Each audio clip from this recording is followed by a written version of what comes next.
Écoutez bien, car il est grand temps de plonger dans les méandres sombres du football africain. Oui, vous avez bien entendu, je vais vous dévoiler ces moments qui ont fait grimacer même les cœurs les plus endurcis. Là où la victoire semblait si proche, mais s'est évanouie comme un mirage dans le désert. Les larmes ont coulé, les cris de frustration ont résonné et les rêves se sont effondrés comme des châteaux de sable face à la marée montante. Imaginez-vous sur le bord de votre siège, le souffle suspendu, tandis que les équipes africaines se sont battues, pied à pied, dans des matchs cruciaux. Mais soudain, la main de Dieu, ou du moins ce qui semblait en être une, a semé le chaos sur le terrain, déchirant les espoirs et laissant un goût amer dans la bouche de millions de supporters enragés. L'histoire du football africain est ponctuée de moments tristes qui ont laissé des cicatrices dans le monde du sport. Derrière les succès éclatants, ces moments rappellent la fragilité de la vie et les défis que le football, bien plus qu'un simple jeu, peut parfois présenter. Voici les 0,8 moments les plus tristes du football africain. Rejoignez notre chaîne et explorez un monde de connaissances, d'inspiration et de divertissement sans limite. Abonnez-vous dès maintenant pour ne rien manquer de nos contenus captivants et enrichissants. Le décès de Marc-Vivien Foé. Le décès brutal de Marc-Vivien Foé, tel une ombre implacable, a plongé le football africain dans un abîme de tristesse profonde. Ce maître du ballon, ce prodige du Cameroun, s'était forgé une réputation irréprochable par sa virtuosité au cœur du terrain et son engagement indéfectible envers l'équipe nationale et divers clubs européens. Mais ce 26 juin 2003, lors d'une demi-finale ardentissime de la Coupe des Confédérations de la FIFA, alors que les regards du monde entier étaient rivés sur le choc entre le Cameroun et la Colombie à Lyon, une tragédie glaciale s'est déroulée sous les projecteurs. Marc-Vivien Foé, ce guerrier du ballon rond, s'est écroulé soudainement, défiant les règles mêmes du jeu. Aucun adversaire ne l'a bousculé, aucune collision ne peut expliquer ce drame insensé. Les espoirs, les attentes, tout s'est figé dans l'instant où son corps a touché le sol.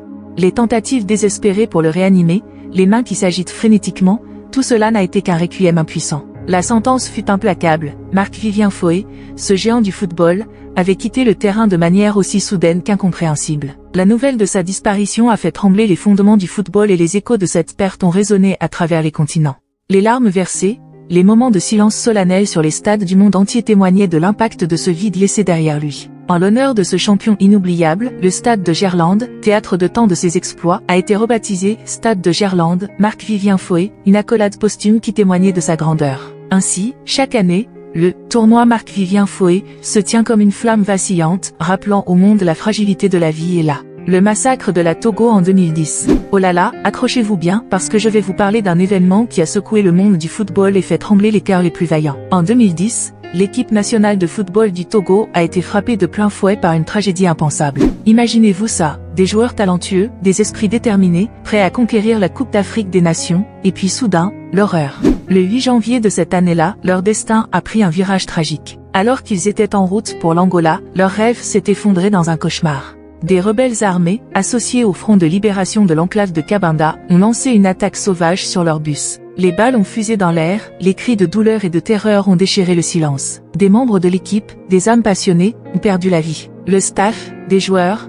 un chauffeur de bus, tout s'est transformé en chaos. C'était une tragédie qui a fait trembler les fondations du football africain et a envoyé des ondes de choc à travers le monde entier. Imaginez la fureur de ces hommes et femmes, prêts à tout donner sur le terrain, mais qui ont été brutalement arrachés à leur passion par la violence impitoyable. Le Togo, empreint de chagrin et de respect pour les victimes, a pris une décision courageuse, se retirer du tournoi, un geste de solidarité et de deuil. Cette attaque a fait bien plus que blesser des corps et briser des rêves. Elle a soulevé des questions profondes sur la sécurité des événements sportifs en Afrique. Le massacre de l'équipe nationale de football du Togo en 2010 ne devrait pas être oublié. C'est une cicatrice douloureuse qui rappelle que même au milieu du sport, l'ombre de la tragédie peut s'abattre sans avertisse. Le crash de l'équipe de football gambienne en 1993. Le 27 avril 1993, un jour qui aurait dû être inscrit dans les annales du football gambien comme une étape vers la gloire, s'est transformé en une tragédie dévastatrice qui a secoué le monde du sport. L'équipe nationale de football de Zambie, portée par l'ambition de se qualifier pour la Coupe du Monde de la FIFA 1994, s'envolait vers le Sénégal pour un match crucial de qualification. Cependant, en un instant impitoyable, l'avion transportant ses rêves et ses espoirs a été englouti par les eaux sombres au large des côtes de Libreville, Gabon, emportant avec lui 18 membres de l'équipe nationale parmi les 30 passagers à bord. Ce n'était pas seulement un crash tragique, mais un coup dévastateur pour tout un pays et le monde du football. Parmi les victimes se trouvait Kalus Abwalia, le capitaine charismatique et icône du football gambien. Le crash a créé une onde de choc d'émotions, non seulement en Zambie, mais dans toute l'Afrique et au-delà. La nation a été plongée dans le deuil, et le monde du sport a ressenti la cruauté du destin qui peut briser les rêves les plus éclatants en un instant. Le 27 avril 1993, cette date sinistre continue de hanter la mémoire collective du football africain et du monde.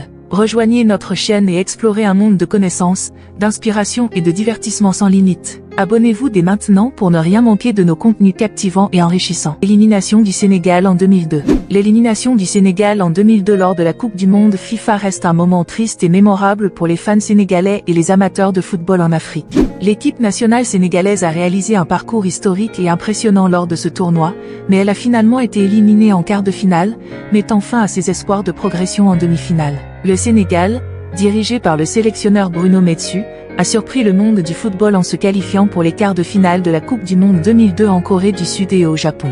L'équipe a terminé première de son groupe de qualification, battant notamment la France, championne en titre à l'époque, lors du match d'ouverture.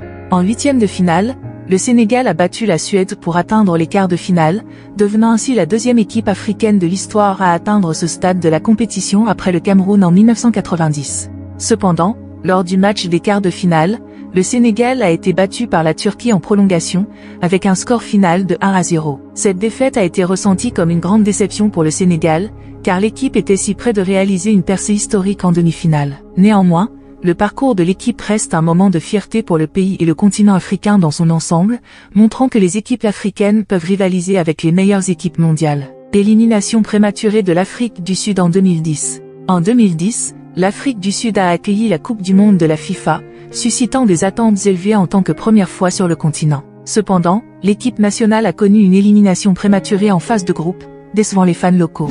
Malgré un match d'ouverture historique, le manque de cohérence offensive et de finition a empêché les Bafana Bafana de progresser. Une victoire et 2 matchs nuls n'ont pas suffi, mettant fin à leur parcours.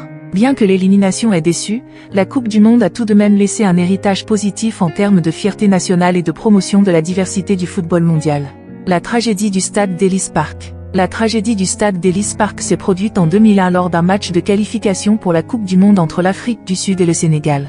Le match s'est déroulé au stade Ellis Park à Johannesburg, en Afrique du Sud. Environ 43 000 supporters se sont rassemblés pour assister à la rencontre. Cependant, une tragédie a frappé lorsque des échauffourées et une bousculade se sont déclenchées dans les tribunes, entraînant la mort de 43 personnes et en blessant de nombreuses autres. La situation a été attribuée à une combinaison de facteurs, notamment une survente de billets, des problèmes d'organisation et des tensions entre les supporters. Cette tragédie a mis en lumière les problèmes de sécurité et de gestion des foules dans les événements sportifs en Afrique du Sud, soulignant la nécessité d'améliorer les protocoles de sécurité et de prévention pour éviter de telles catastrophes à l'avenir. Cet événement reste une douloureuse mémoire dans l'histoire du football et rappelle l'importance de garantir la sécurité des spectateurs lors des événements sportifs. La mort de Cheikh Tioté, 2017. La mort de Cheikh Tioté en 2017 a été un moment très triste pour le monde du football. Cheikh Tioté était un milieu de terrain ivoirien qui a connu une carrière réussie en club et en équipe nationale. Le 5 juin 2017, Cheikh Tioté s'entraînait avec son club chinois, le Beijing Entreprise, lorsque soudainement, il s'est effondré sur le terrain. Malgré les tentatives de réanimation, il a malheureusement été déclaré décédé à l'âge de 30 ans.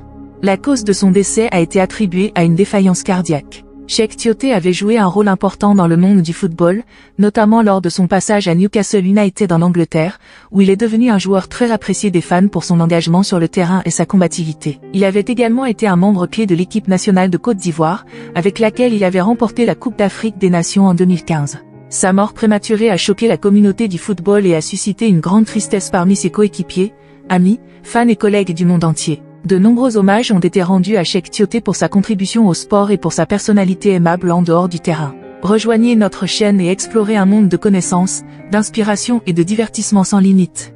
Abonnez-vous dès maintenant pour ne rien manquer de nos contenus captivants et enrichissants.